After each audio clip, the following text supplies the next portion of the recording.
एक गांव में एक बहुत चालाक बच्चा रहता था जिसका नाम राजू था। राजू न केवल खेलकूद में माहिर था बल्कि पढ़ाई में भी अव्वल था। वह अपनी समझदारी और बुद्धिमानी के लिए पूरे गांव में मशहूर था। गांव के बड़े बुजुर्ग भी उसकी तारीफ करते नहीं थकते थे। एक दिन गांव में एक अमीर व्यापारी आया जो दूर दूर से व्यापार करने के लिए जाना जाता था। उसने गांव वालों को एक चुनौती दी कि जो कोई भी उसकी समस्या का सही हल बताएगा उसे वह ढेर सारे सोने के सिक्के देगा।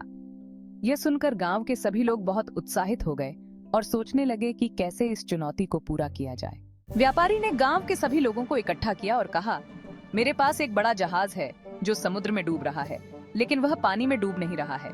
बताओ यह कैसे हो सकता है? गांव के लोग हैरान रह गए और एक दूसरे की ओर देखने लगे। कुछ ने सोचा कि यह एक पहेली है, जबकि अन्य ने इसे एक मजाक समझा। व्यापारी ने मुस्कुराते हुए कहा, सोचो सोचो, इसका उत्तर तुम्हारे सामने ही है।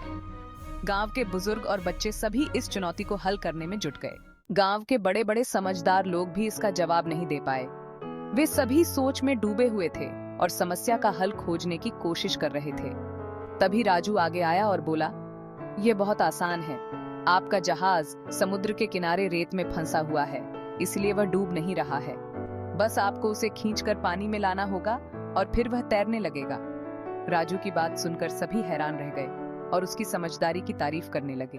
व्यापारी राजू की बुद्धिमानी से बहुत प्रभावित हुआ और उसे ढेर सारे सोने के सिक्के इनाम में दिए। गांव के लोग भी राजू की चालाकी की तारीफ करते हुए उसकी प्रशंसा करने लगे।